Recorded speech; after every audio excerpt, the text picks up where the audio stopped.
My grandfather's will left me $250 and a request to be placed somewhere appropriate.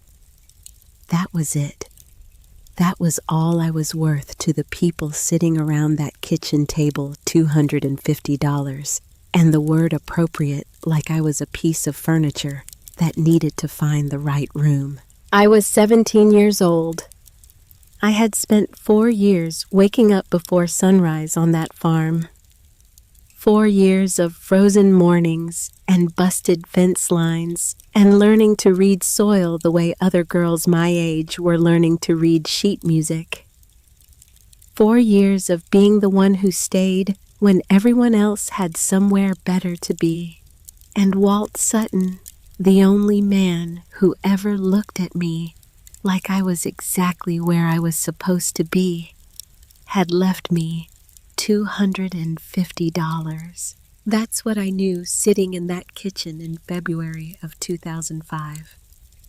What I didn't know was this 6 months before he died, my grandfather had walked into the office of his attorney, sat down across the desk, and quietly signed over 70 acres of Appalachian Hill country into a trust that carried my name.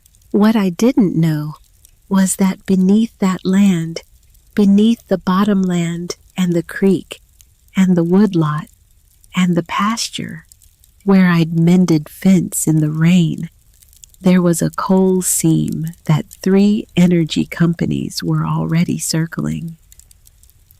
What I didn't know was that Walt Sutton had known about that seam since 1988, the year I was born. He had been waiting for me before he knew it was going to be me. My grandfather's will left me $250 and a request to be placed somewhere appropriate. That was it. That was all I was worth to the people sitting around that kitchen table in February of 2005. $250 and the word appropriate like I was a piece of furniture that needed to find the right room.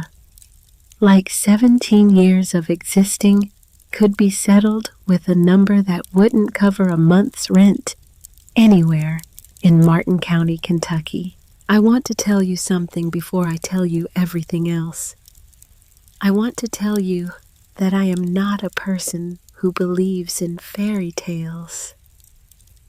I am not a person who believed even as a child that things would work out simply because they deserved to.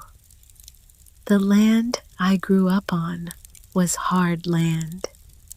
The people I grew up around were hard people. And the lesson that Appalachian Hill country teaches you, if it teaches you anything at all, is that the world does not reorganize itself around your needs. You reorganize yourself around the world, or you don't survive it. So when I tell you what Walter Sutton did, I need you to understand that it was not magic. It was not luck. It was not the universe correcting an injustice out of some innate sense of moral order. It was a man, a quiet, deliberate, rough-handed man who looked at a broken situation and decided 30 years before anyone else knew there was a problem to solve that he was going to solve it legally, completely, permanently, and he was going to do it without telling a single soul. My name is Clara Mae Sutton, and this is the story of 70 acres of eastern Kentucky hill country, a coal seam that 3 energy companies were already circling by the time I was 20 years old, and a grandfather who had been building a road for me before he knew it was going to be me walking it. Walt Sutton was born in Martin County in 1933. He was the third of 5 children raised on land that his own grandfather had cleared from timber at the turn of the century. He did not inherit wealth. He inherited debt and expectation and the particular kind of stubbornness that Appalachian families pass down the way other families pass down silverware. He was not a tall man. He was not a loud man. He had the build of someone who had done physical work every day of his adult life. Not the sculpted kind that comes from a gym, but the worn kind, the functional kind, the kind that settles into a person's frame like weathering settles into wood. His hands were rough. His voice was quiet. When he spoke, people listened not because he commanded it, but because he so rarely wasted words that you knew when he used them, they meant something. He had married a woman named Ruth in 1957. Ruth died in 1981 before I was born, before my mother was old enough to have made all the mistakes she would eventually make. Walt kept a photograph of Ruth on the windowsill above the kitchen sink for the rest of his life. Every morning when he washed his hands before breakfast, he looked at it. He never took it down. He never explained it. It was just there, the way the land was just there, something permanent that did not require justification. Walt and Ruth had 3 children. Callum was born in 1953. Ferris was born in 1956, and then late and unexpected and different from her brothers in every way that mattered. Lena was born in 1964. Lena was my mother. I know less about Lena than I should. I know the outline of her. I know that she was the child who didn't fit too restless for the farm, too soft for the city, too proud to ask for help, until asking for help was no longer an option. I know that she left Martin County when I was 4 years old, chasing something she could not name, and found something else entirely. I know that whatever she found, it cost her more than she had available to spend. She came back twice. The first time I was 5. She stayed 3 weeks and left again while I was asleep. The second time I was 7. The second time she didn't leave under her own power. It was a Tuesday in March of 1995. I remember the light more than anything else. That particular flat gray light that eastern Kentucky gets in early spring, when the sky can't decide between winter and something better. Lena had been at the farm for 4 days. She was not well. She had not been well for a long time, though I did not have the vocabulary at 7 years old to say what not well meant. I only knew that she moved through rooms differently than Walt moved through rooms, that she sometimes sat and stared at things that weren't there, that there were sounds in the night that I did not ask about, because I understood in the wordless way that children understand things they are not equipped to process, that asking would make it more real. The ambulance came at 2:30 in the afternoon. I stood in the gravel driveway in my boots and my barn coat, and I watched 2 men load my mother onto a stretcher. Walt stood beside me. He put his hand on my shoulder once briefly, the way he did when he was telling you something without saying it. Then the ambulance left. The sound of it moved down the hollow and faded into the ridge country and was gone. We stood there in the driveway in the flat gray light for a moment that felt longer than it was. Then Walt said, without looking at me, in the same voice he used to talk about fence posts and soil samples and the weather coming in off the ridge. "You'll learn to feed the chickens tomorrow." That was it. That was the whole conversation. No promises, no explanations, no careful discussion of arrangements or plans or what came next. Just the chickens and tomorrow, and the implication contained in both of those words that there would be a tomorrow, and that I would be in it, and that there would be something for me to do when I got there. He walked back toward the barn. I followed him. That was how it started. The Sutton farm sat on the eastern edge of Martin County, Kentucky. 72 acres of mixed Appalachian terrain that had been in the family for 3 generations before I arrived. 30 acres of bottomland along the creek that ran decent corn when the season cooperated.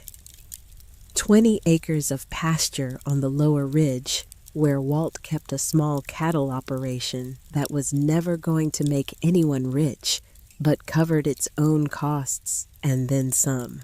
Another 22 acres of woodlot and rough ground that climbed toward the ridgeline, steep and wooded, and full of the particular silence that old-growth timber holds, even when it isn't old growth anymore. Not rich land by anyone's measure, but deep land. Land with history pressed into it the way history presses into everything that stays in one place long enough. Walt had worked that farm for more than 40 years by the time I came to live with him. He knew it the way you know something you have earned slowly through seasons and failures and adjustments and the accumulated weight of paying attention. He knew which corner of the south field stayed wet too long after a rain and needed better drainage. He knew the limestone shelf that ran under the lower pasture and made fence posts a particular kind of misery to set. He knew the angle of the October light that told him more reliably than any forecast when the first hard frost was coming. He taught me all of it, not with lessons, not with explanations or curricula or any formal sense of instruction. He taught me the way farmers teach by doing alongside you until you could do it yourself, and then watching while you did, and then trusting you to do it when he wasn't watching. The trust was the instruction. The trust was the whole curriculum. By the time I was 12, I could run the tractor. By 14, I could read a soil sample and tell you what it needed. By 16, I was the one getting up at 4:30 for the early chores, because Walt's knees had started to fail him after 40 years of hard ground, and because the cattle didn't know or care about anyone's physical limitations, and because someone had to. I did not resent this. I want to say that clearly because it matters, because the story could be told in a way that makes it sound like resentment would have been the appropriate response. I did not feel trapped or cheated or overburdened. I felt needed. I felt competent. I felt for the first time in my short life like I was exactly where I was supposed to be and doing exactly what I was supposed to be doing. That feeling was not nothing. For a child who had spent her first years in the uncertainty of Lena's orbit, for a child who had learned very early that the ground under her feet might shift without warning, that feeling of fit, of being the right person in the right place, doing the right work was everything. Walt never called me a burden. Walt never used the word charity. Walt never made any gesture, large or small, that suggested my presence on that farm was anything other than simply correct. He set a place at his table. He gave me the small room off the kitchen with the extra quilt on the bed.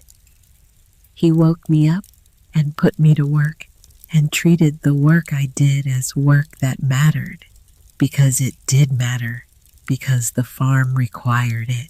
He also did something else, something that I did not know about until years later, something that would change everything.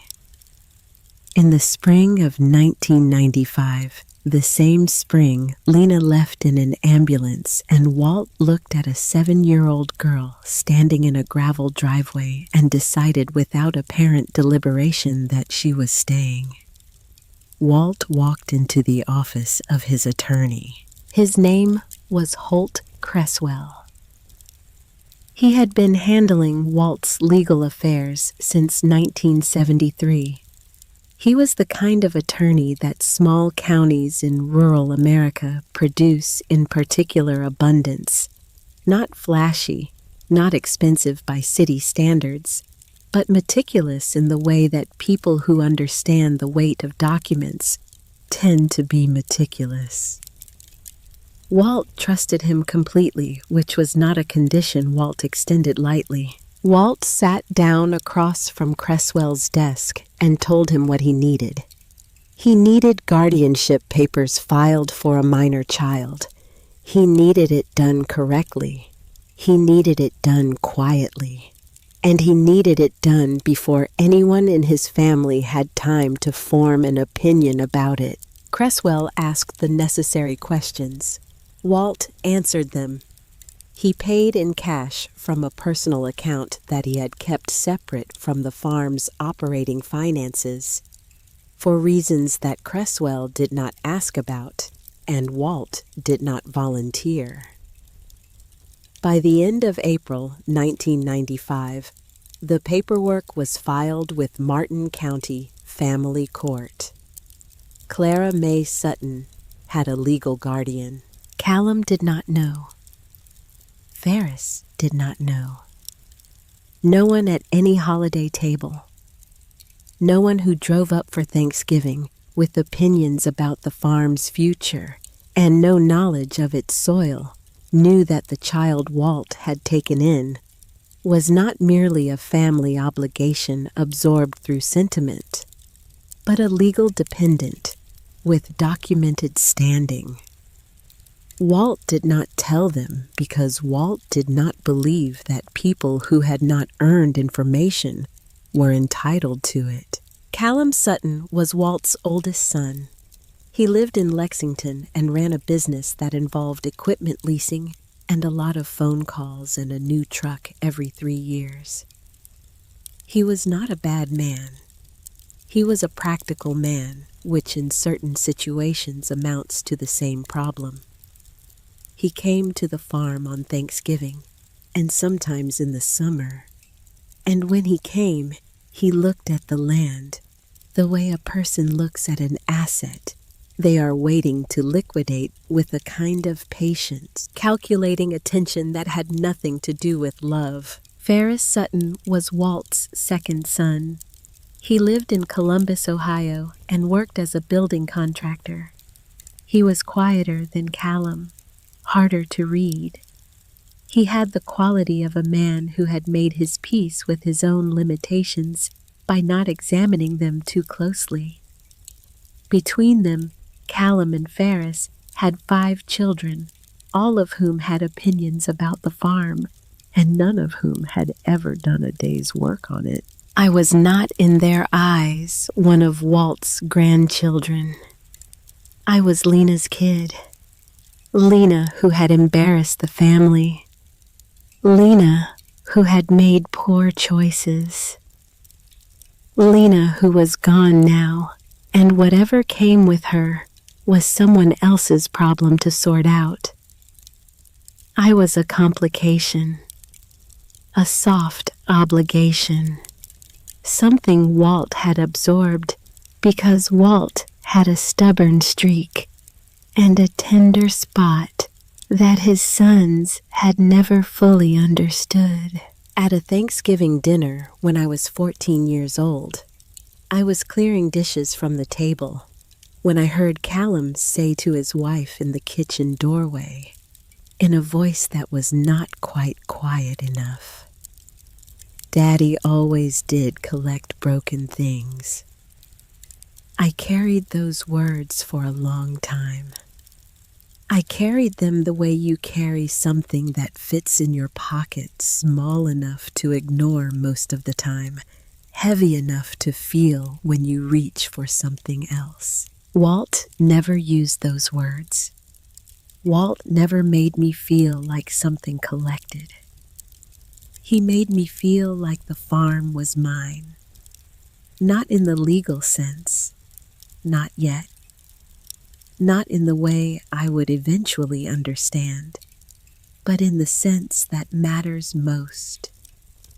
The sense that comes from belonging to a place, because you have given it your labor and your attention and your honest effort over years. He would walk the fence line with me in the evenings. We rarely talked much on those walks. Walt was not a man who filled silence with noise, but sometimes he would stop at a particular spot, the bend in the creek, where the sycamore grew, the corner of the woodlot, where a family of red-tailed hawks nested every spring, and he would say something that sounded like it was about the land, but was also about everything else. "This creek bottom," he said to me once when I was 15, stopping at the bank where the water ran clear over flat limestone in the last of the afternoon light. "My mother did laundry right here, used that rock as a washboard."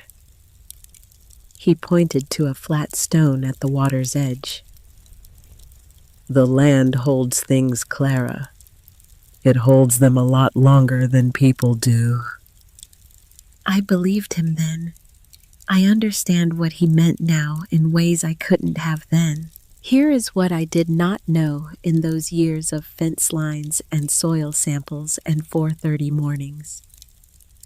Here is what was happening in the background of everything I could see. In 1988, 7 years before Lena brought me to Martin County and left me there, Walt Sutton had paid a geological surveying firm out of Huntington, West Virginia, to conduct a private subsurface assessment of his property.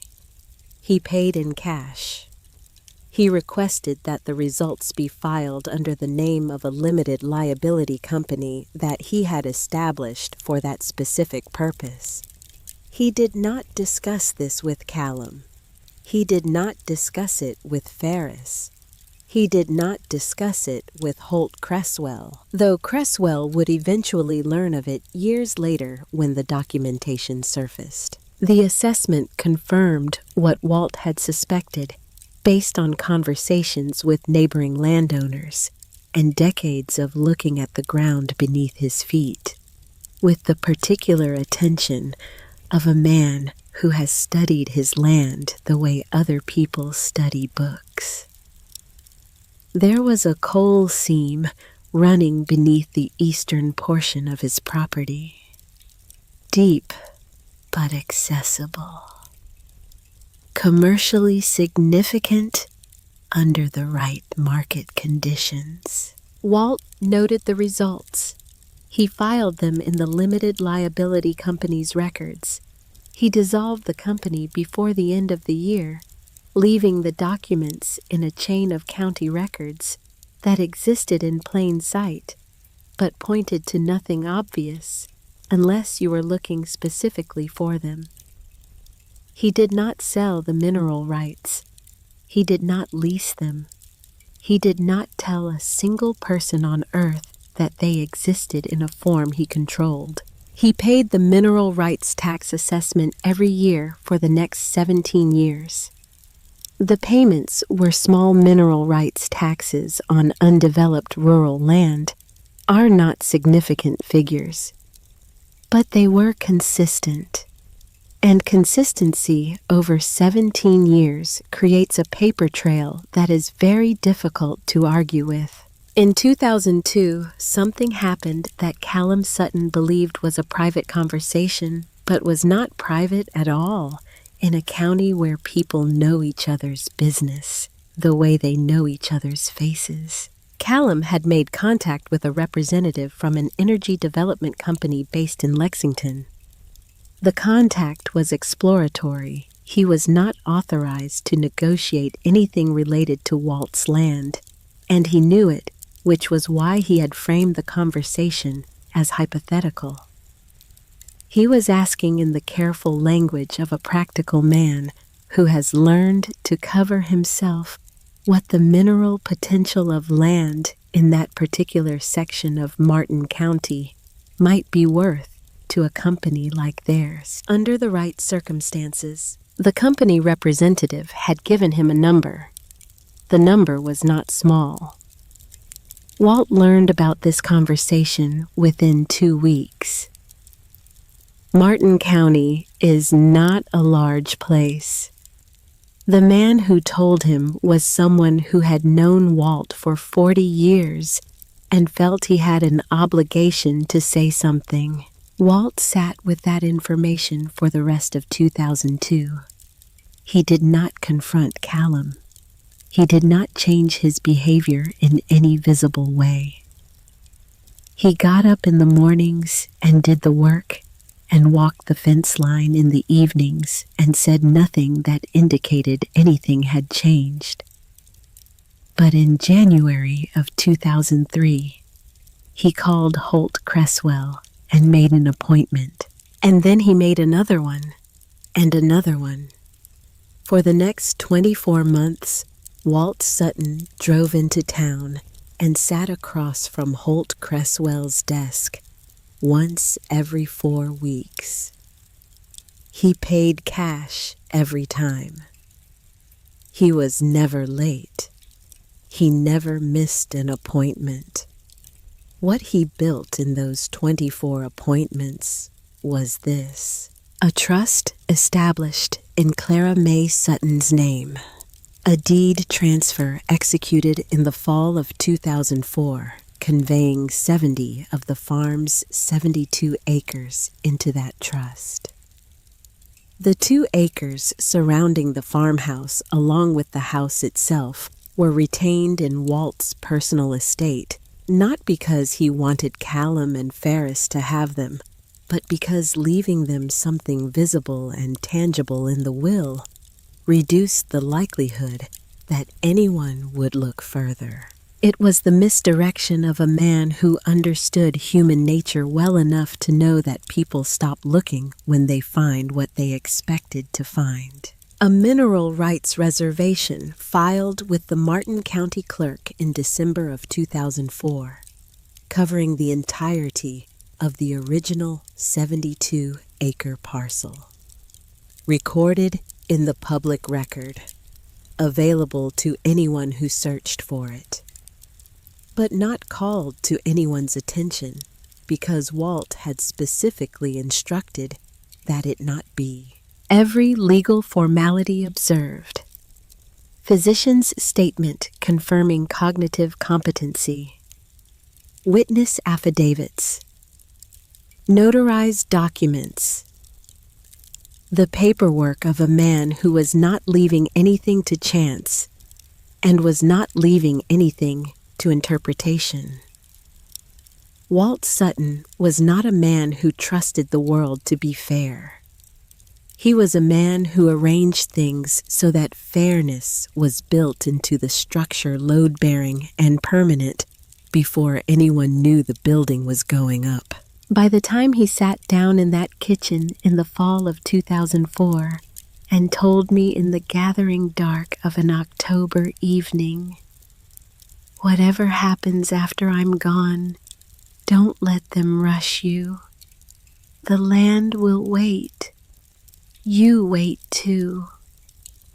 By then, everything was already done. Everything was already filed. Everything was already mine, sitting in the Martin County Clerk's office, in documents that were public record, but pointing at nothing obvious unless you were specifically deliberately looking. I did not understand what he meant that evening. I thought he was talking about grief. I thought he was talking about the way farms fall apart when the person who knows them best is suddenly gone, and how the temptation is to make decisions quickly, when decisions should be made slowly. I did not understand that he had already made every decision that needed making. He was just telling me to hold my ground while the paperwork caught up with reality. Walt Sutton died on February 11th, 2005, a stroke in the night. He was gone before the ambulance arrived. The funeral was on a Thursday. Callum flew in from Lexington. Ferris drove up from Columbus. The cousins came. The neighbors came. The men from the county agricultural extension came because Walt had been the kind of man who is respected in a community without being famous in it. And that kind of respect shows up in a field in February in a way that other kinds don't. People stood in the frozen ground behind the farmhouse and said true things about him. That was all I wanted for him, and that was what he got. I stood at the edge of all of it.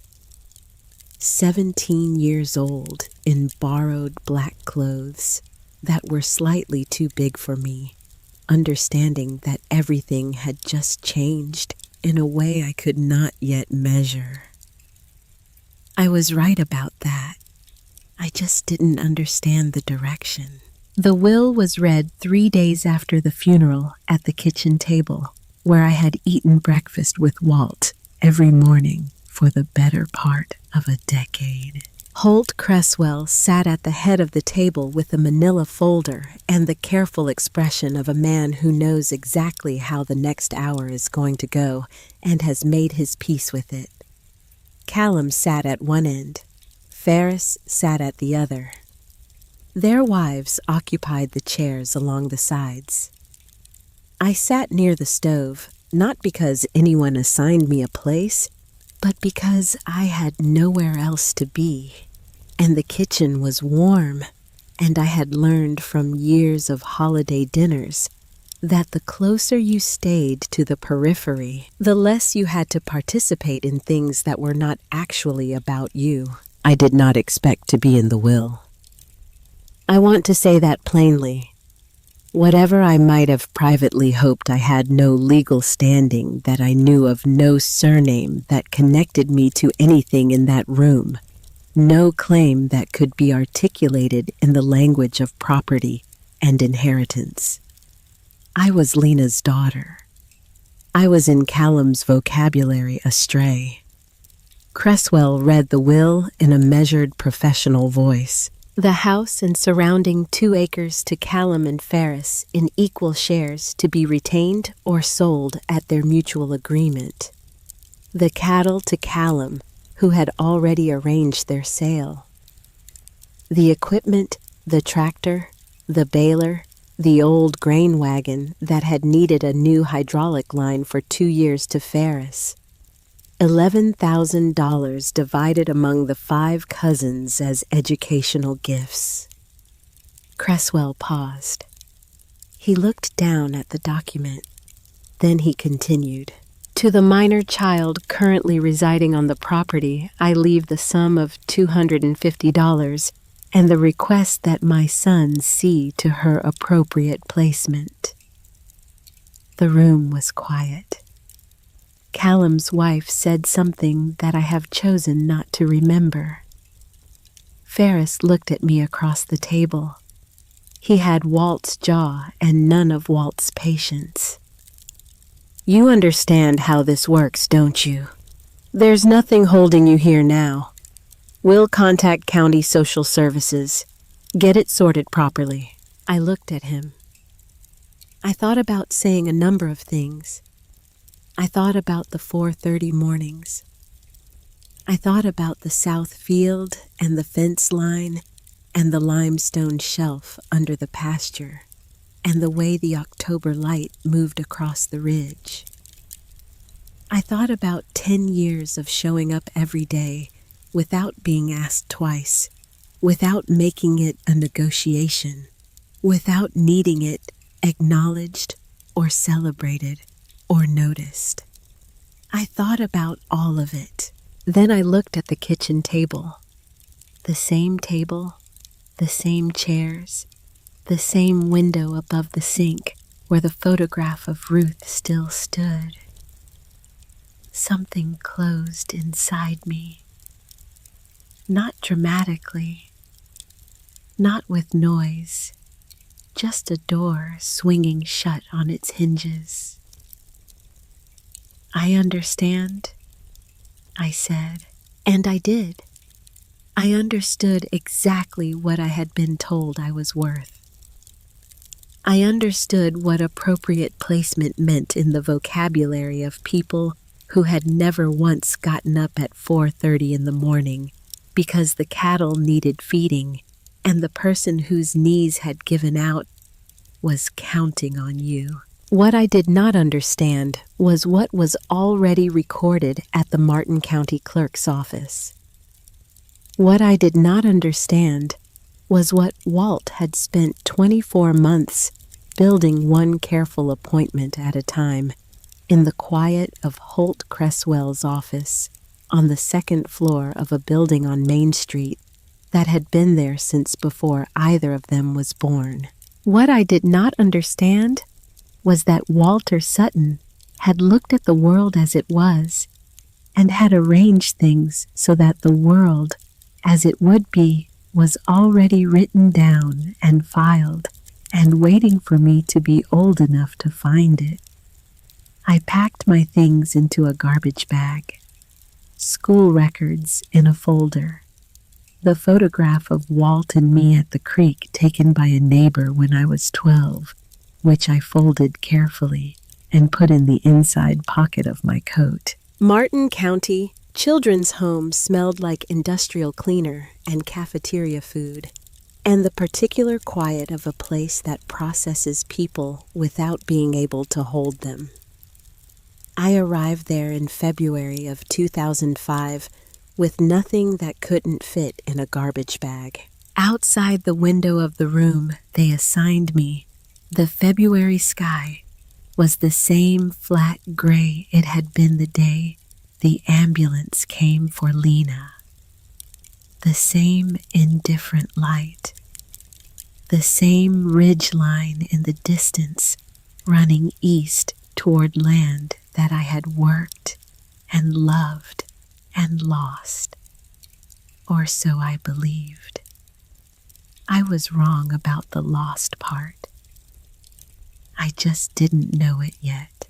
Walt Sutton had been in the ground for less than 2 weeks, and he was still keeping his promises.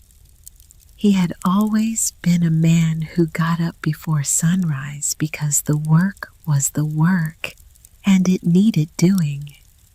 Even now, even gone, even from the far side of the only thing that stops a person from keeping their word, he was still doing the work.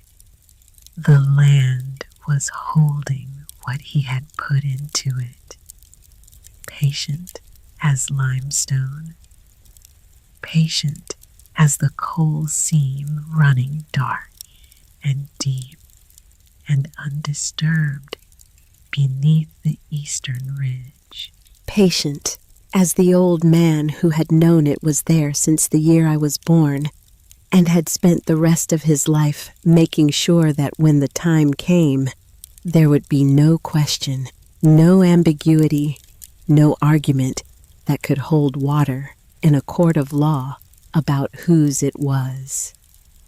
2 years is a long time when you are counting every dollar. I aged out of Martin County Children's Home on a Tuesday morning in March of 2006.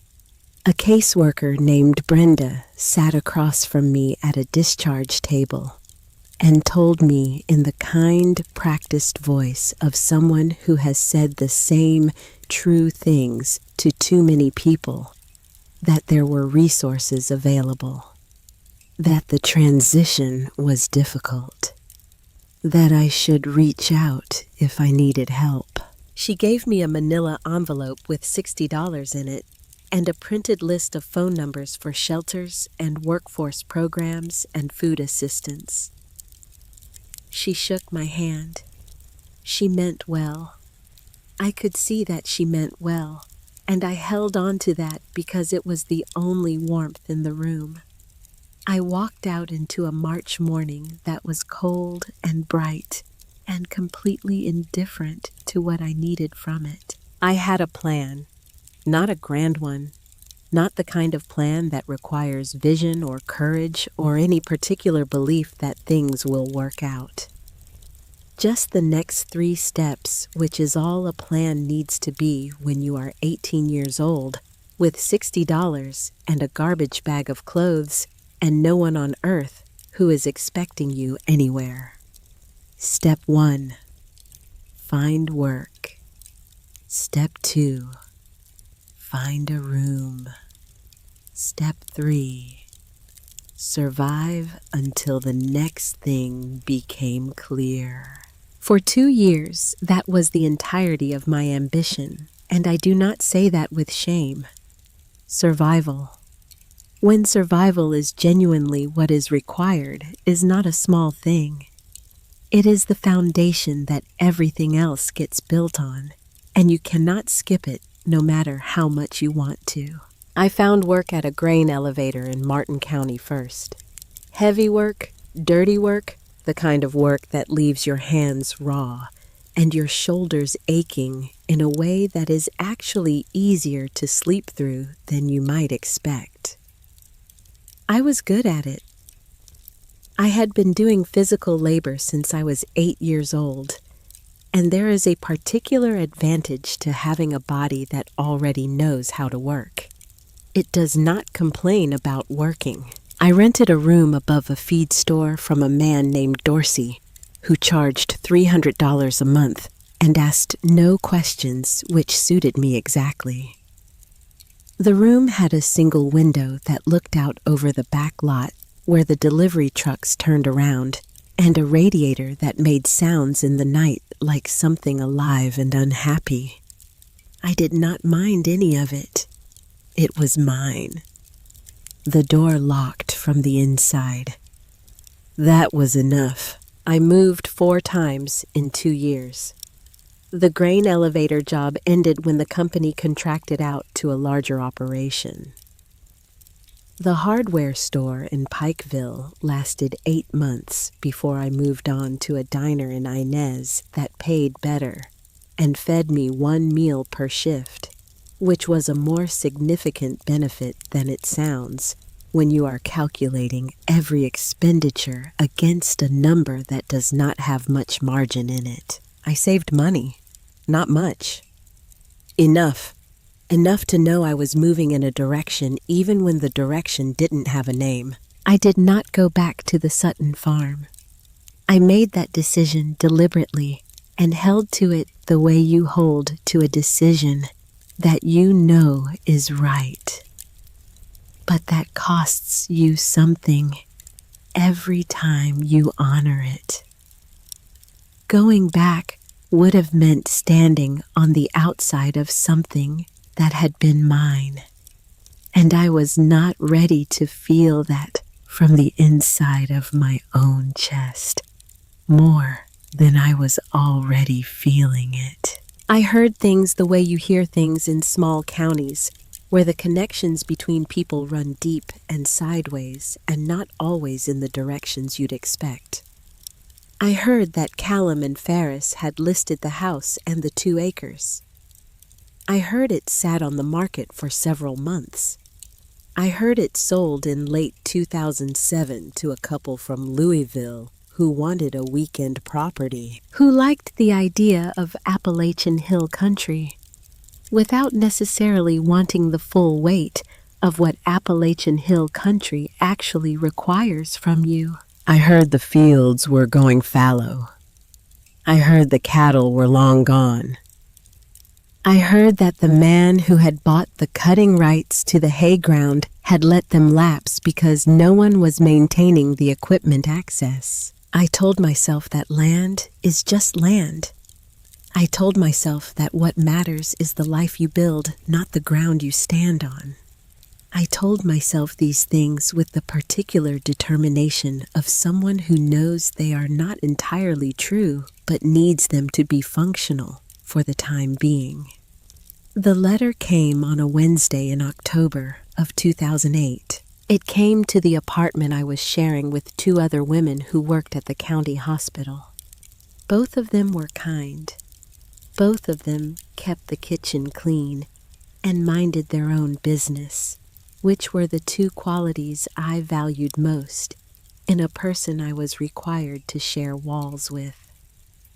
The apartment was small and slightly cold, in the way that old buildings in eastern Kentucky are always slightly cold, but it was stable, and by October of 2008, stable felt like something I had earned. I had come home from a closing shift at the hardware store where I had been working for the past 6 months. I still wore my work clothes, still had the particular grime of a day behind a parts counter settled into the creases of my hands. I collected the mail from the box by the front door without looking at it until I was sitting on the edge of my bed, and even then I went through it the way you go through mail, when nothing in it is likely to be good news. Utilities, bill, a flyer, a card from a women's organization offering services I no longer needed, and then one more envelope, plain white, the return address, a law firm on Main Street in Martin County, Cresswell and Associates. I sat with the envelope in my hands for a moment. Outside the window, the October light was doing what October light does in eastern Kentucky, going amber and slant, making everything look more significant than it probably was. The radiator in the corner ticked. Somewhere in the building above me, someone was moving furniture. I opened the envelope. The letter was 4 paragraphs. I read it once quickly, the way you read something when the words are not assembling into sense fast enough. Then I read it again, slowly, starting from the top. Dear Miss Sutton, I represent the estate of Walter Sutton, deceased, for whom I served as legal counsel for a period of approximately 32 years. In that capacity, I was instructed by Mr. Sutton to contact you upon your reaching the age of 20, or at such time as I was able to locate you, whichever occurred later. I was able to confirm your current address only recently, having searched for you through several previous residences over the course of the past 2 years. Mr. Sutton executed several legal instruments in the final 2 years of his life that were not disclosed at the reading of his will, and which were not, in fact, part of his will. These instruments are recorded with the Martin County Clerk's Office and are matters of public record, though they were not called to the attention of other parties at that time, as Mr. Sutton specifically instructed that this communication be made directly and privately to you. I would ask that you contact my office at your earliest convenience to discuss the nature and implications of these instruments. I want to be direct with you, Miss Sutton. What Mr. Sutton recorded in your name is significant. and you should have proper legal counsel before proceeding further. I have been searching for you for 2 years. I am glad to have found you. I read it a 3rd time. Then I set it on the bed beside me and sat very still for a while. I thought about Walt making trips to town in the last years of his life. I thought about the manila envelopes he brought back. I thought about the strong box under the bedroom floorboards, where he kept the farm deeds and the old tax records and the photograph of Ruth that he had never put away. I thought about the way he had looked at me on that October evening in 2004, sitting on the front porch in the gathering dark, and said, "Whatever happens after I'm gone, don't let them rush you. The land will wait. You wait too." My hands were not entirely steady when I reached for my phone. The office of Cresswell and Associates was on the 2nd floor of a building on Main Street in Martin that had been there since before either of us was born. The stairs creaked in a way that felt intentional, like the building was announcing you before you had a chance to announce yourself. The waiting room had dark wood paneling and framed survey maps on the walls, and the particular smell of a place where serious things had been happening for a long time. The woman at the front desk was Miss Opal. She had the bearing of someone who had been managing other people's serious things for decades and had developed through that work a precise and unhurried calm. When I gave her my name, she looked at me for a moment with an expression I could not entirely read. Recognition, something underneath. Recognition, something that might have been the beginning of emotion in a person who had learned long ago not to let emotion run ahead of function. "He talked about you," she said simply, "more than once." I did not know what to do with that. I said, "Thank you," which was inadequate but was what I had. She showed me to a chair and went to let Cresswell know I had arrived. Holt Cresswell was a man in his late 60s, with the kind of face that comes from a lifetime of being trusted with things that matter, careful, attentive, giving nothing away that he had not decided to give. He shook my hand across the desk with the firm, brief grip of a man who respects other people's time. He gestured to the chair across from him. He looked at me for a moment before he opened the folder. "I want to start," he said, "by telling you that everything Walter Sutton did was entirely legal, properly executed, and unassailable in court. I want you to understand that before we go through the specifics, because the specifics are going to raise questions about whether any of it can be challenged, the answer is that it cannot. I have made very sure of that." I said I understood. "Walt was a deliberate man," Cresswell said. "When he decided to do something, he did it completely. And when he decided to protect something, he protected it as thoroughly as the law allows." He opened the folder. What he showed me over the next hour changed the coordinates of my life so completely that I had to keep reminding myself to breathe.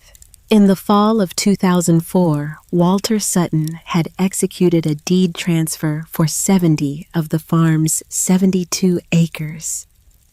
Not to Callum, not to Ferris, not to any combination of family members who had showed up for Thanksgiving dinners and discussed the land's future without knowing anything about its soil. To a trust. A trust established in my name. Clara May Sutton, beneficiary. To be administered by Cresswell's office until I reached the age of 20 and could be located and informed. The 2 acres surrounding the house had remained in Walt's personal estate. That was intentional. Leaving Callum and Ferris the house and those 2 acres gave them something concrete, something visible in the will, something they could point to and divide and feel like they had received their share. It was Cresswell explained the architecture of misdirection, built by a man who understood that people stop looking when they find what they expected to find. They had found a house and 2 acres and equipment and cattle money, and they had stopped looking. They had never thought to search the county clerk's records for additional instruments. Walt had counted on that. He had been right to count on it. "There is more," Cresswell said. He laid the second document on the desk in front of me. In December of 2004, 3 months before he died, Walter Sutton had filed a mineral rights reservation with the Martin County Clerk's office. The reservation covered the entirety of the original 72-acre parcel.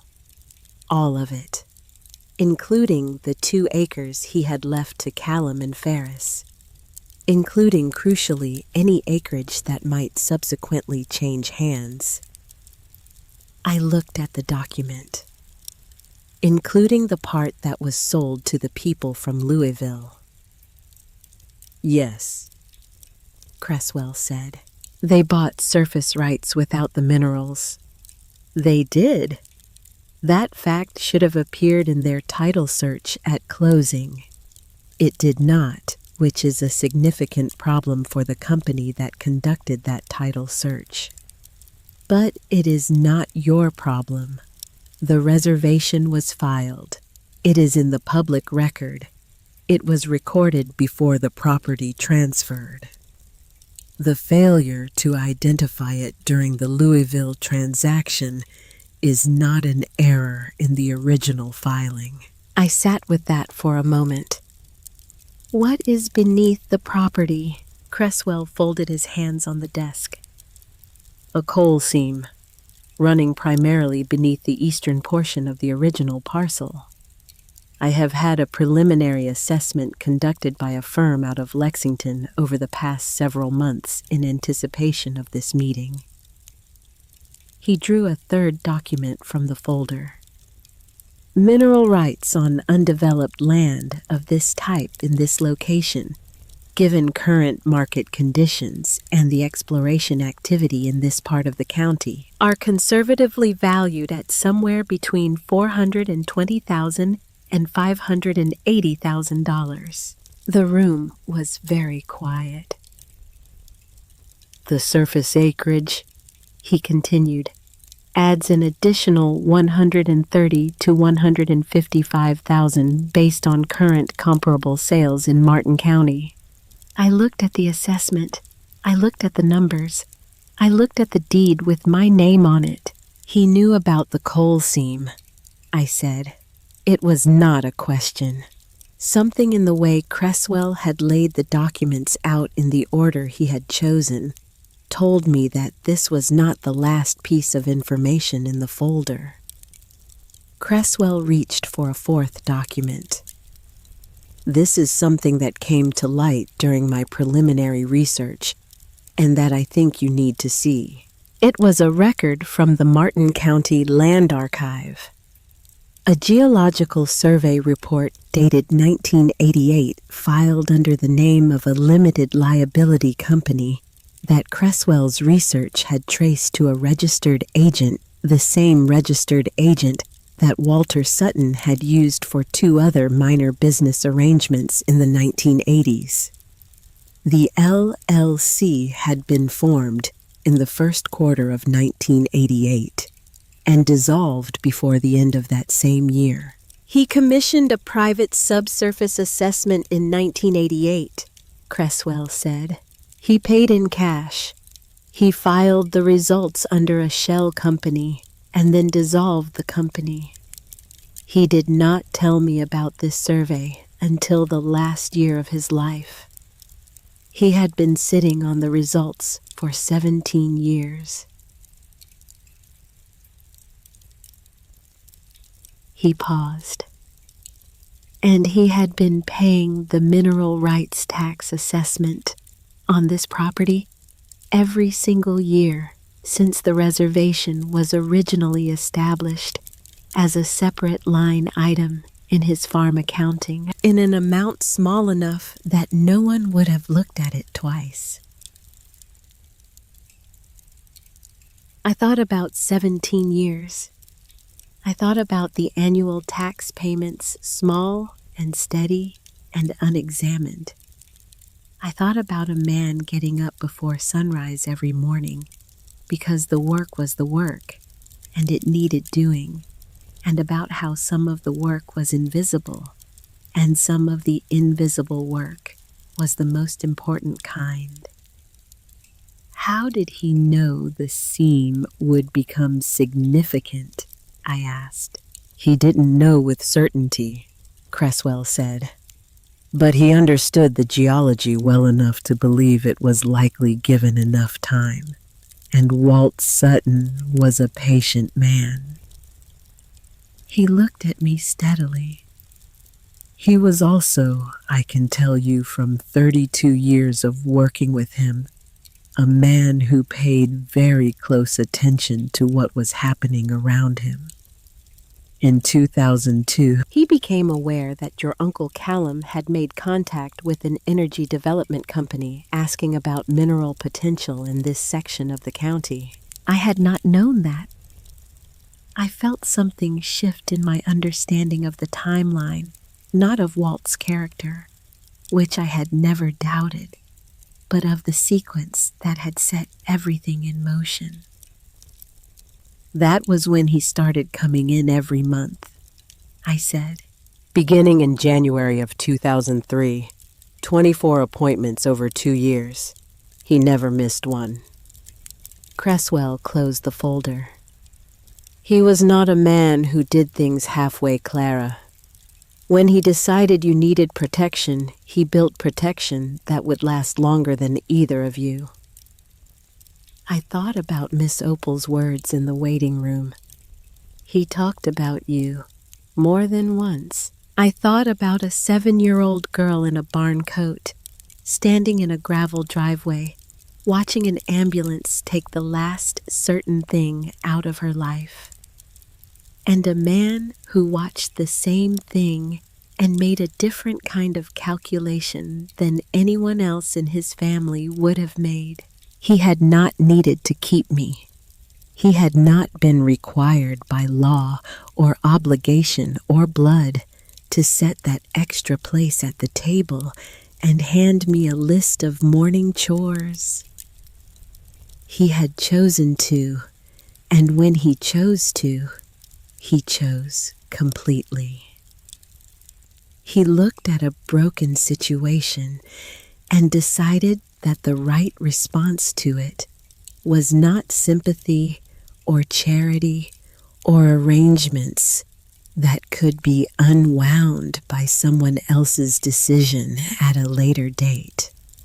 The right response was documentation. I sat in Holt Cresswell's office for another 40 minutes after he closed the folder. We talked about next steps, about the mineral rights appraiser he had already begun working with, about the Louisville couple and the title search failure and what that meant in practical terms, about what an approach to the energy companies when the time came might look like. There was one question Cresswell asked me near the end of our meeting that I had not anticipated.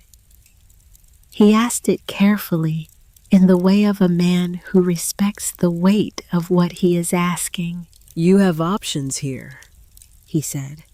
You could proceed quietly. Let the mineral companies come to you in their own time when the development pressure builds to the point where they reach out directly. That approach maximizes your position without requiring you to engage with your family at all. He paused. Or you could contact Callum and Ferris before any of that happens. Give them the information before they stumble into it from another direction. I looked at him. Walt would want you to make your own decision, he said. I am not telling you what he would have chosen. I am telling you that the choice is yours. I thought about Callum at the Thanksgiving table, talking about broken things in a voice that wasn't quite quiet enough. I thought about Ferris across the kitchen table, telling me to understand how things worked with the tone of a man performing an obligation he found mildly inconvenient. And then I thought about Walt. Not about what Walt had done for me. I could have thought about that for the rest of my life and not been done with it. I thought about how Walt moved through the world, about the fence line in the evening and the quiet voice, and the way he spent words like something he couldn't get back, and therefore chose carefully.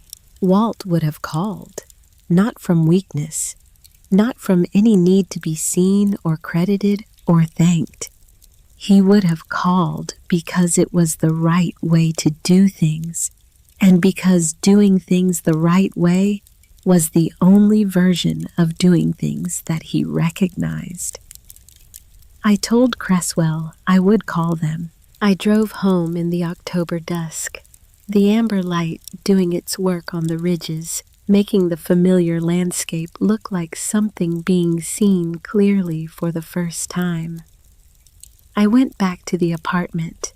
I heated water for tea. I sat at the small kitchen table where I ate most of my meals alone, and I thought about Walt for a long time. He had done 24 months of careful, quiet, expensive, meticulous legal work to make sure that a girl who had no claim on his estate in the eyes of anyone sitting at that kitchen table ended up with the most significant assets he possessed. He had built the structure before anyone knew a structure was being built. He had filed the documents in plain sight and trusted that the people who would have opposed them were too busy calculating their own shares to look for what they hadn't been told to look for. He had been right about all of it. I did not feel triumphant. I want to be honest about that because triumphant would have been the simpler emotion, and I do not think simple emotions are usually the true ones. What I felt was grief, and something alongside grief, something that felt like a door opening in a room where a different door had closed 3 years before. A different kind of reckoning. The slow, difficult understanding that a person who loved you can arrange things so that the love outlasts them if they are precise enough about it, if they are patient enough, if they are willing to do the work without any expectation of being thanked for it while they are alive. Walt had loved me exactly the way he loved the land, long and quiet and without performance, without needing it witnessed. 3 days after my meeting with Cresswell, I had a second appointment to go over the mineral rights documentation in detail. 2 days after that, a third to meet Vance Greer, the land appraiser Cresswell had brought in.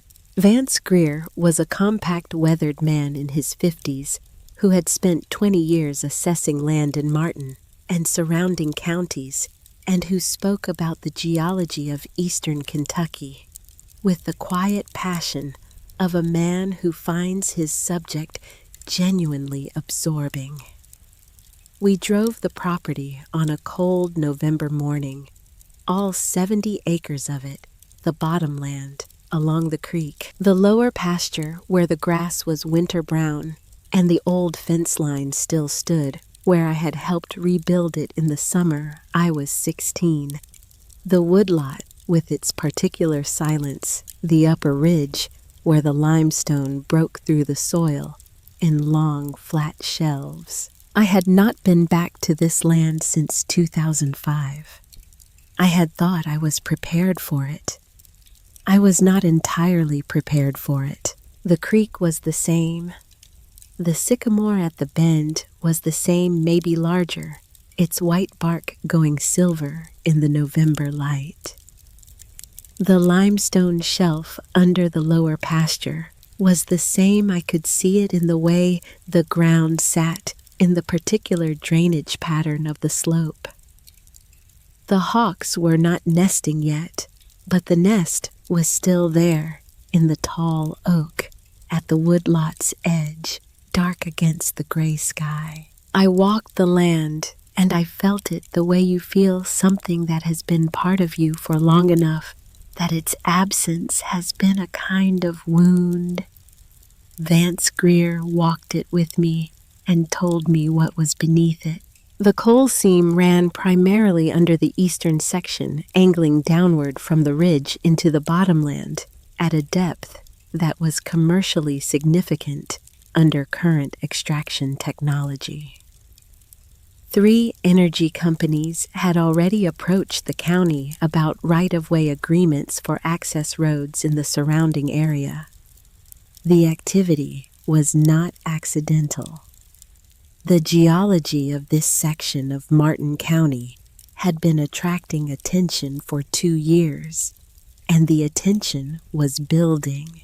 "Your grandfather knew what he had," Greer said, standing at the top of the eastern ridge looking out over the bottomland below.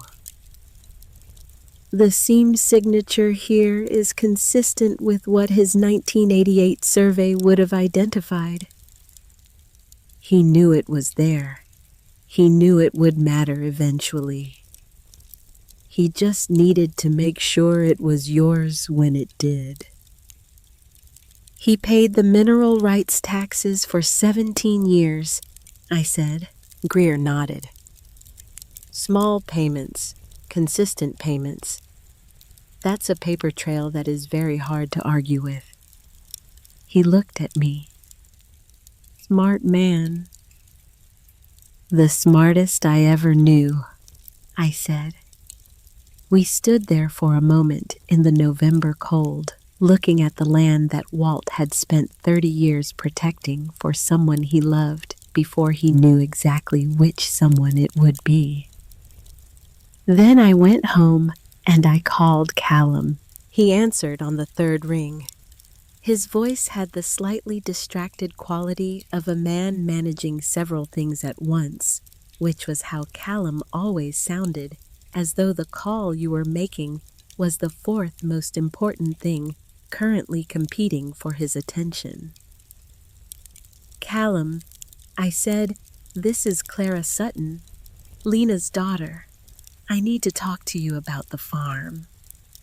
A pause, brief, recalibrating. I don't think there's much to discuss. The house sold. The surface rights sold, I said. Not the minerals. A longer pause. I'm going to suggest, I said, keeping my voice level, keeping it even, keeping it the way Walt kept his voice when he was saying something that needed to land without interference. That you and Ferris meet with me and my attorney before either of you does anything else.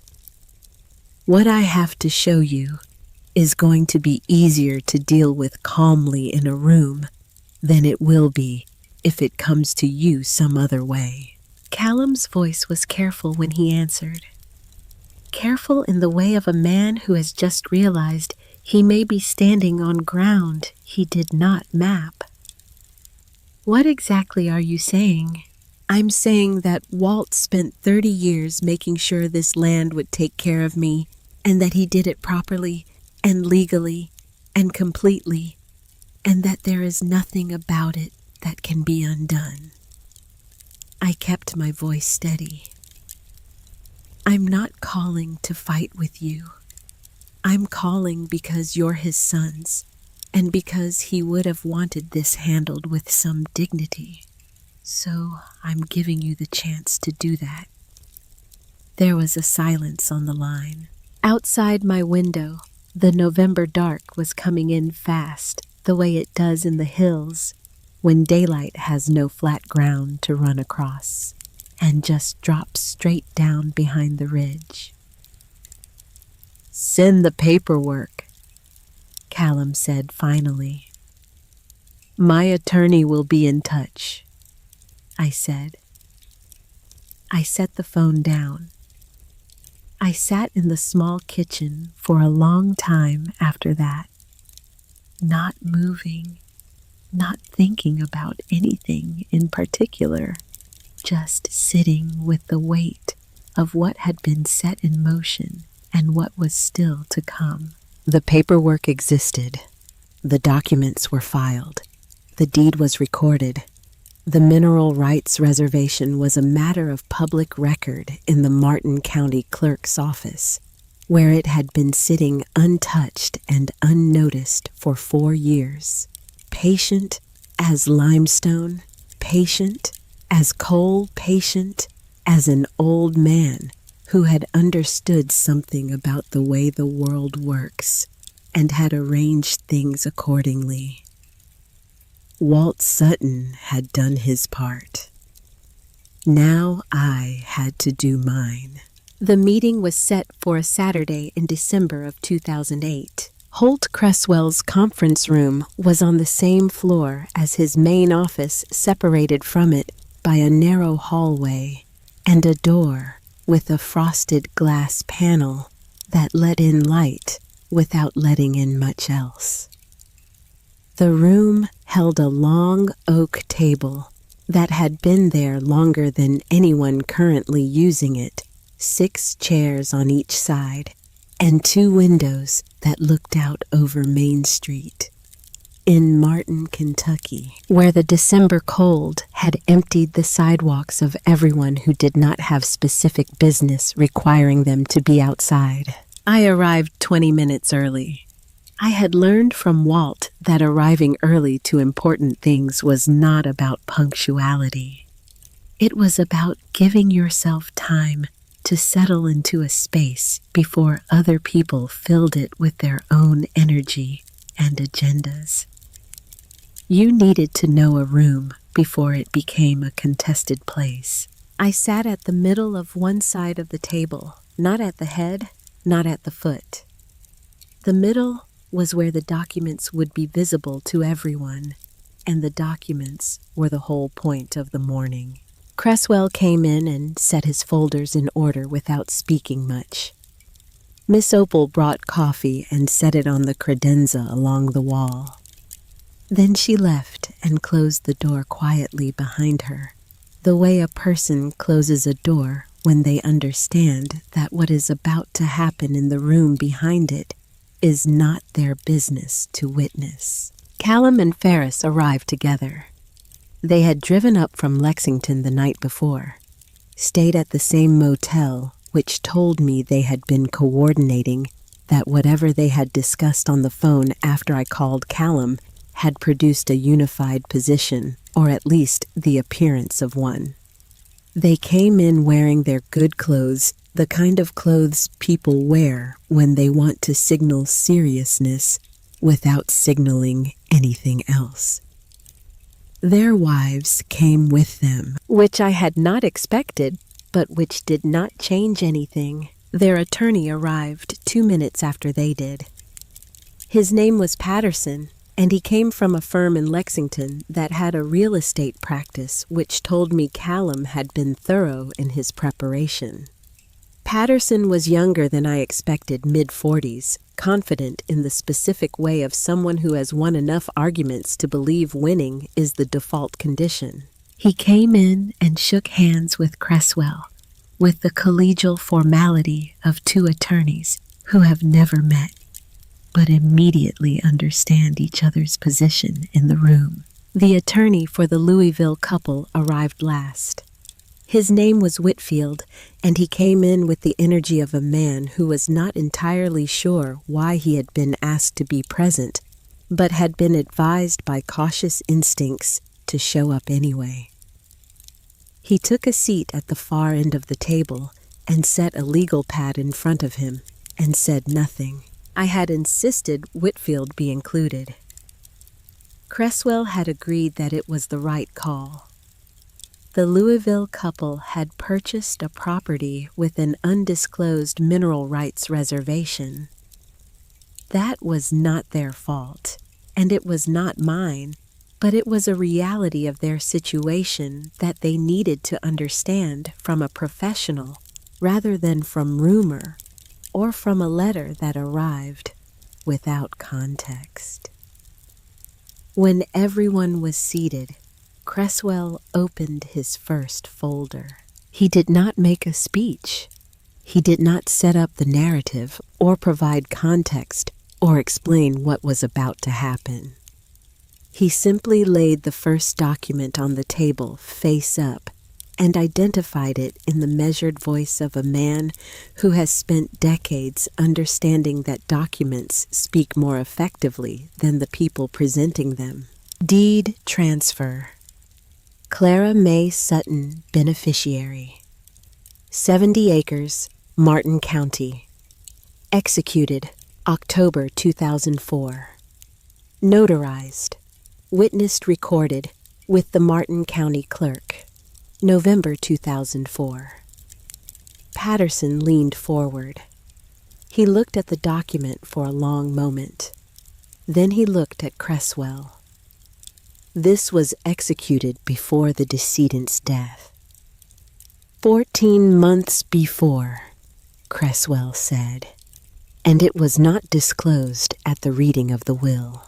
Mr. Sutton specifically instructed that it not be disclosed at the reading of the will. The will addressed the property retained in his personal estate, the house and surrounding 2 acres. The deed transfer predated his death and was therefore not part of his estate at the time of his passing. There was nothing to disclose. Patterson sat back. He was recalibrating. I watched him do it, watched the confidence shift slightly into something more careful. Cresswell laid the second document on the table. Mineral Rights Reservation, Walter Sutton Grantor, full 72 acres, Martin County, filed December 2004. Martin County Clerk's Office recorded and stamped. Whitfield at the far end of the table stopped being still. He picked up the document, read the filing date, read the property description, and set it back down with the precise, controlled movement of a man who has just understood something significant and is deciding how to respond to it professionally. The reservation was filed before the property transferred to your clients, Cresswell said to Whitfield without being asked. December 2004. The surface transfer to the Louisville buyers occurred in the spring of 2007. The reservation was in the public record at the time of that transaction. It was not identified in our title search, Whitfield said carefully. No, Cresswell agreed. It was not. The room held that fact for a moment. Everyone in it understood what it meant. A title search that fails to identify a recorded mineral rights reservation is not a trivial error. It is the kind of error that generates its own legal proceedings entirely separate from anything happening at this table. Patterson cleared his throat. I'd like to review the chain of documentation on the deed transfer, specifically the competency question. Of course, Cresswell said, and produced a fifth document from his folder. The physician's statement confirming Walter Sutton's cognitive competency at the time of the deed's execution. A sixth document followed the witness affidavits, two of them, from individuals who had been present when Walt signed. Patterson read both documents. He read them slowly and carefully, the way an attorney reads something when he is looking for a door and discovering progressively that the walls are solid. There was no door. Walt had built walls. The geological survey summary came next. Vance Greer's assessment. The preliminary valuation of the mineral rights. The documentation of the 1988 survey, the LLC formation and dissolution, the 17 years of mineral rights tax payments, recorded as a separate line item in Walt's farm accounting. Callum, sitting across from me, had not said anything since the meeting began. He was looking at the documents as Cresswell laid them down one at a time in the chronological order that Walt had constructed over the course of 30 years. I watched something move across Callum's face, not anger, which I had prepared for, but something more complicated. The expression of a man reassembling a picture that he had been looking at from the wrong angle for a very long time. Ferris was still, completely still, the way a person is still when they are not performing stillness, but have actually arrived at it. He had Walt's jaw, and I was beginning to understand more of Walt's interior life than he had ever let anyone see. Patterson asked several more questions. Cresswell answered each one with the patience of a man who had anticipated every question and had prepared the answer before the questioner knew the question was coming. When was the trust funded? Before the deed transfer was executed? Who were the trustees during the period between Walt's death and Clara's location, Cresswell's office, in the administrative capacity specified in the trust documents? Had the trust generated any income during that period? None. The land had been leased under the surface rights arrangement, but mineral income required Clara's authorization as beneficiary, which could not be obtained until she was located. After 40 minutes, Patterson stopped asking questions. Not because he had run out of them, but because the answers were not producing the openings he was looking for, and continuing to ask questions that were not producing openings is not something a good attorney does for longer than necessary. The room was quiet for a moment. Then Whitfield spoke from his end of the table. He spoke to Patterson, not to Cresswell, which was the correct professional courtesy. The reservation was recorded. It predates our client's transaction by 3 years. Our title company had an obligation to identify it. Patterson nodded once with the minimal acknowledgement of a man accepting information he cannot use. My clients will need to understand their exposure, Whitfield continued. We'll need to discuss access agreements and the parameters of the surface rights arrangement going forward. Clara and I are prepared to discuss that, Cresswell said. Separately, at a time that works for your clients. Our position is that a reasonable access agreement is in everyone's interest. Whitfield made a note on his legal pad. He had come in uncertain. He was leaving with a clearer picture than he had arrived with, and the clearer picture had clarified whose side of the table was the more stable one to be sitting on. Patterson gathered his documents. He would advise Callum and Ferris privately. That was obvious and appropriate, but I had been in enough difficult conversations by that point in my life to read the shape of what was happening, and the shape of what was happening was that the contest, such as it had been, was over. Walt's walls were solid.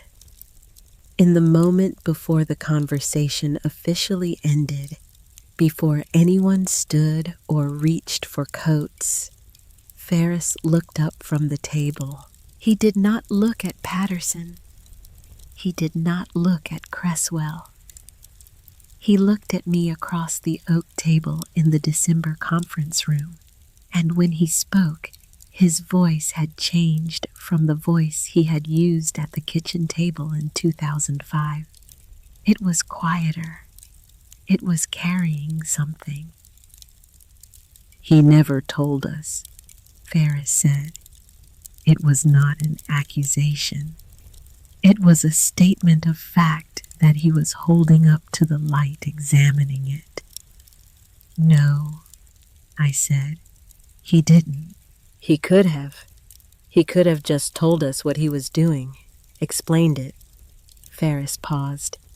"He never said a word." I looked at him.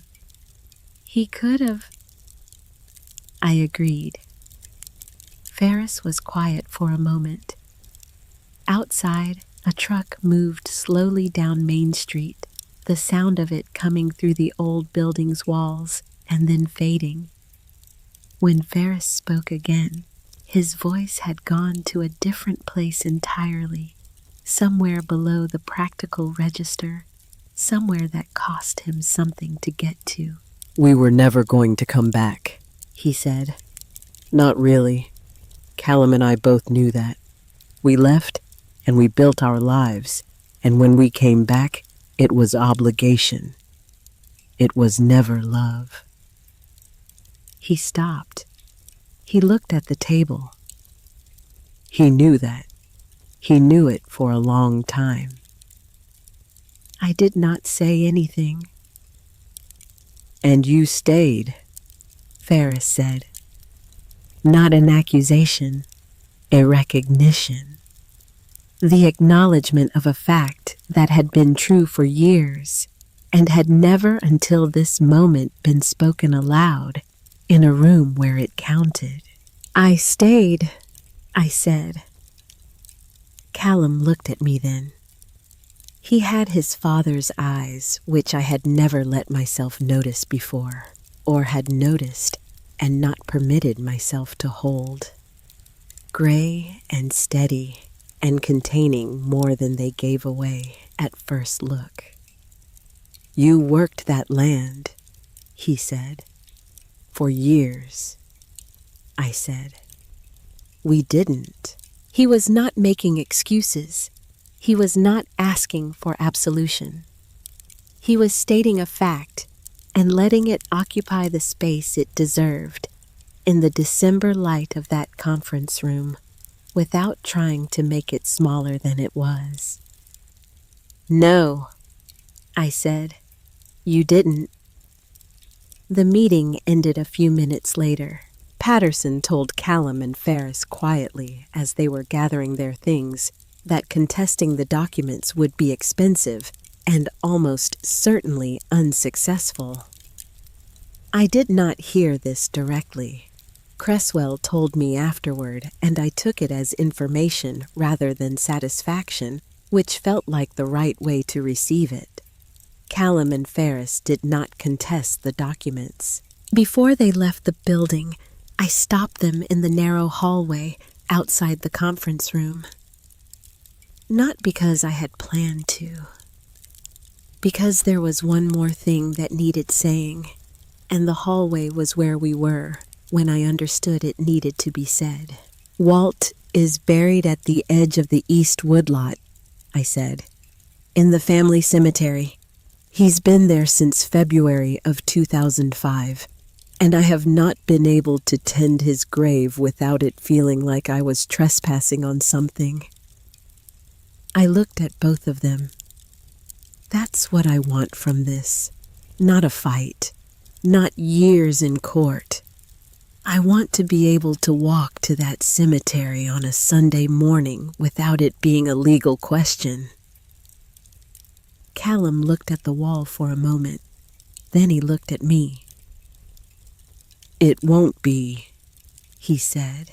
That was all. It was enough. The legal finalization took 3 months. There were arrangements to negotiate with the Louisville couple. Whitfield was professional, and their title company moved quickly once the exposure was clear, which told me they understood their position better than Whitfield had let on at the December meeting. A surface rights access agreement was drafted and revised twice before everyone was satisfied. It was not dramatic. It was the careful, document-by-document work of making a complicated situation into a stable one, which is less interesting to describe than conflict, and more important in the long run. 2 of the energy companies that Vance Greer had identified made contact in the spring of 2009 through Cresswell's office. The initial lease negotiation took 4 months. The terms were not what the preliminary valuation numbers had suggested at their optimistic end. Development timelines in mineral extraction are long, and the variables are significant. But the signing payment was real, and it was mine, and I knew what to do with it, because Walt had taught me what to do with resources when you finally had them. You put them back in the ground. I settled the debts I had accumulated in 2 years of surviving. Then I put the remainder into the south bottomland drainage tile for the wet corner that had needed it for as long as I could remember new fence along the creek frontage seed for a hay operation that a neighboring cattle farmer agreed to lease the cutting rights on. I also had a single wide placed on the upper pasture on a flat section of ground that looked out over the creek bottom and the eastern ridge. It was not the farmhouse. I did not want the farmhouse. The Louisville couple still owned the farmhouse, and I did not need to reclaim it to know that the land was mine. The single wide was modest and warm, and it had a front window that faced east, which meant that on clear mornings I watched the light come up over the ridge the way Walt had watched it come up every morning of his working life. I kept my job at the hardware store in town, 3 days a week, which was enough to stay connected to the practical world of parts and supplies and conversations with farmers who came in talking about soil and weather and the particular difficulty of certain kinds of ground. I valued those conversations in a way I could not have articulated to anyone who had not grown up doing the same work. They were a form of continuity. They were the language I had been given by the man who raised me, still being spoken by the people around me. Walt's grave was in the small family cemetery at the edge of the east woodlot. There were 4 stones in that cemetery. Walt's Ruth's and 2 smaller ones for children who had not survived infancy from generations before either of us. The stones were simple.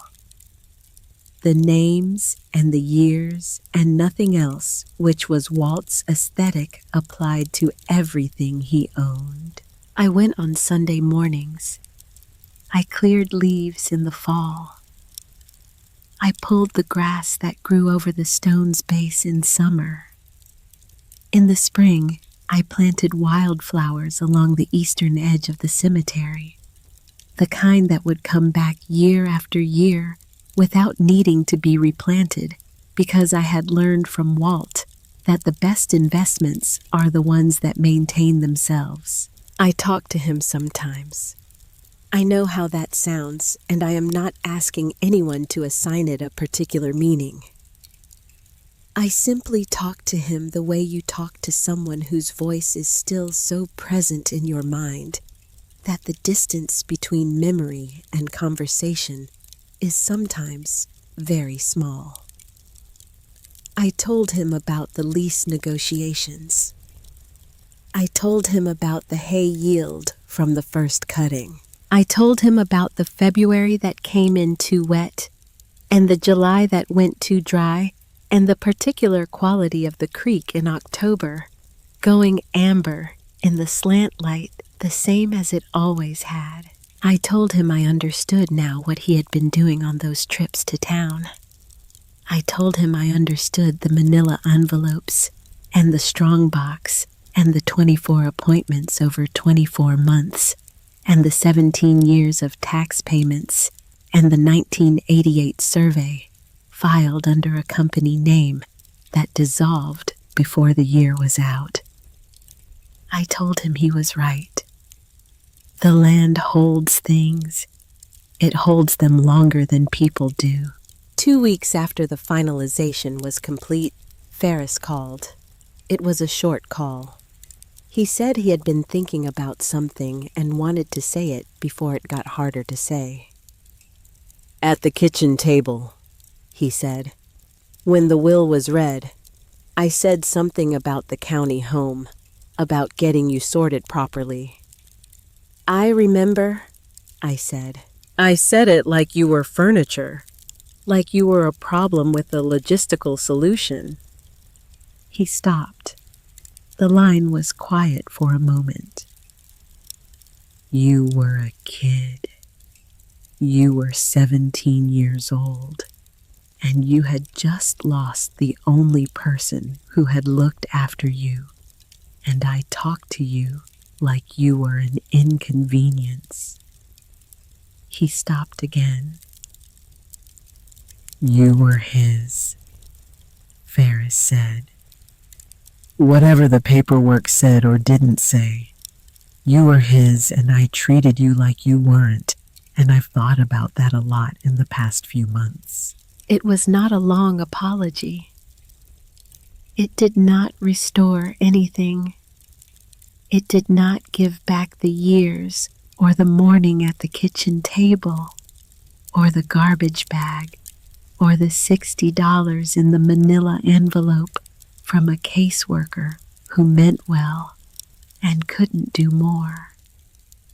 It could not do any of those things, and I did not need it to. But it was real. I could hear that it cost him something to make the call and say the words, and things that cost something are the only ones that carry any actual weight. I know, I said. Thank you for saying it. Callum sent a Christmas card that December. His wife signed it too. There was no warmth in it exactly, but there was acknowledgement, my name written on the front of the envelope without hesitation. Clara Sutton, as though it had always been the obvious name to write there. In September of the following year, Ferris called again. He asked if he could come out to the property.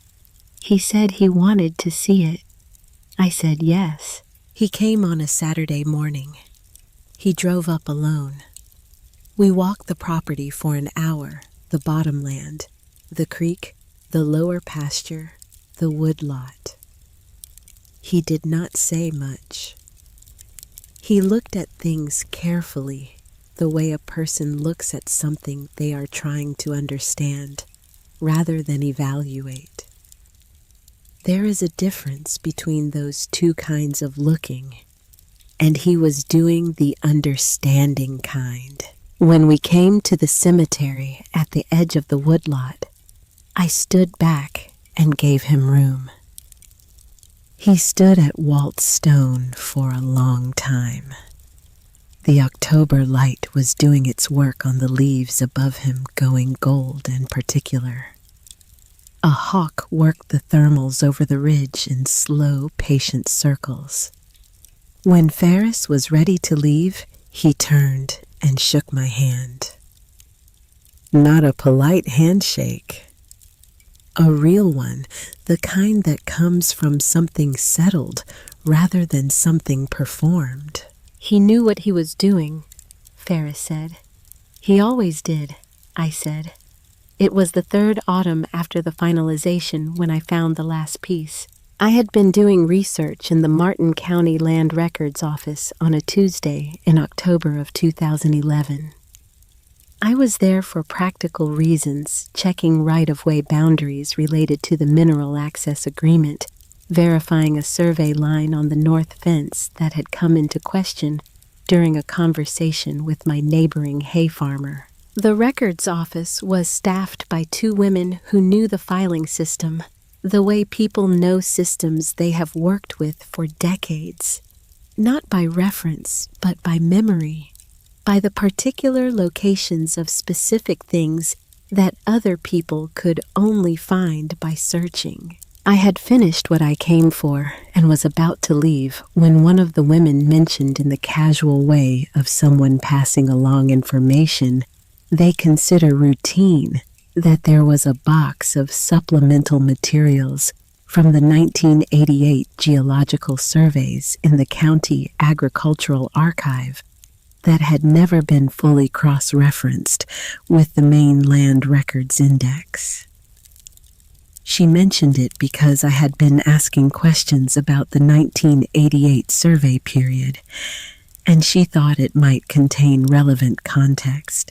The box was in a back room on metal shelving, unlabeled, except for a date range handwritten on the side in marker that had faded. Inside were folders of survey documents, assessment reports, topographical maps with handwritten annotations, the working papers of a dozen different land evaluations conducted in Martin County during that period. I went through the folders methodically the way Walt had taught me to go through anything that required attention completely without skipping, without assuming that what you were looking for would announce itself before you found it. The fourth folder from the bottom contained the survey materials that matched the LLC filing Cresswell had traced. The geological assessment, the subsurface mapping, the data that Walt had paid for in cash and filed quietly and built a 30-year strategy around. And at the back of that folder behind the last page of the geological report there was a single sheet of paper, folded in quarters, the fold lines yellowed with age. I unfolded it. Walt's handwriting, the particular careful script of a man who had learned penmanship in a one-room schoolhouse and treated it as a form of precision. 4 words and a date. The date was 1988, and beneath the date, in Walt's hand, for the one who stays. I stood in that back room with the document in my hands, and I understood something that I had not understood before. Not a new fact, the facts were all already known, but a different dimension of a fact I thought I had fully taken in. I had believed since Cresswell's office that Walt had built this for me, that his trips to town and his monthly appointments and his careful legal architecture had been constructed with Clara May Sutton in mind, because he loved Clara May Sutton and understood what she would need. But this note was written in 1988. I was born in the spring of 1988. Lena was pregnant when this survey was commissioned. The note was not written for me specifically. It could not have been I had not yet drawn breath when Walt folded that page and placed it at the back of the survey folder. Walt had written this for whoever it was going to be, for the unknown person in his bloodline who would someday choose the land over the easier options. Who would stay when staying was not rewarded, when staying was simply the right way to be in relationship with a place that deserved it. He did not know it would be me. He could not have known. Lena's child had not yet been born. He had prepared the road before he knew who would walk it. Not because he was certain who that person would be, because he was certain that person would exist. That somewhere in the forward motion of time, there would be one who stayed while others left. One who got up in the dark because the work needed doing. One who walked the fence line not because it was required, but because the land was worth that kind of attention. He had trusted that person into existence before that person was born. The difference between what I had understood before and what I understood now was not large in factual terms, but it was enormous in every other sense. Walt had not simply loved me and protected me. He had believed 30 years before the resolution in the existence of someone worth believing in. The faith was not personal.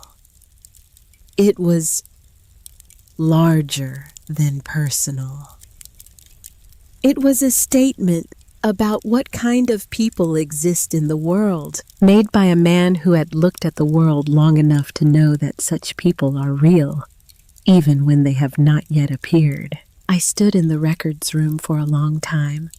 The women at the front continued their work. The fluorescent lights hummed overhead. Outside, the October light moved on the street in the particular slant way it moves at that time of year, low and amber and final. I folded the paper back along its old creases and held it for a moment. Then I placed it back in the folder exactly where I had found it, because it belonged in the county record where Walt had put it. It was part of the documentation. It was part of the structure he had built. I photographed it with my phone, and I left it in its place.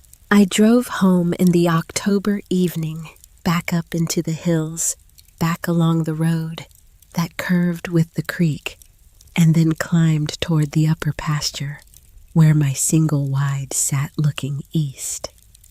I parked at the top of the rise and got out of the truck and stood there for a while. 68 acres of bottomland and pasture and woodlot and creek frontage and a coal seam running patient and dark and undisturbed beneath the eastern ridge.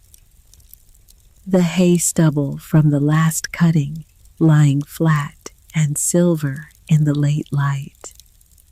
The creek catching the sun at its bend by the sycamore. The hawks still working the thermals above the ridgeline in the slow circling patience of birds that have learned to use the air rather than fight it. I did not cry. I had done my crying in private in the small hours in the months when all of this was still becoming something I could hold and understand. What I felt standing on that ridge in the October light was not grief and not triumph, and not any of the simpler emotions that the story might seem to call for. What I felt was recognized, not by the law, though the law had done its necessary part, not by Callum or Ferris, though they had each in their own way and at their own pace done theirs. Recognized by something older than any of that, by 30 years of a man's deliberate, patient, meticulous faith in the existence of someone who would do right by the land and by the work, and by the long, unglamorous commitment of staying. He had built the road before he knew it was me, and I had walked it. I got back in the truck. There was still work to do. The north fence line needed checking before the weather turned. The creek crossing needed another load of gravel before the winter rains came and made the low spot impassable. And there was a section of drainage tile on the south bottomland that had been on my list since March and would not take care of itself, no matter how many times I deferred it. I drove down off the rise toward the bottomland, toward the creek, toward the work that had been mine before I knew it was mine, and was now mine in every sense, the law and the land and the long patience of a good man could make it. The fields were still here. The work went on. The land held what Walt had put into it. It always had. It always would. I was finally, completely, permanently in a position to tend it.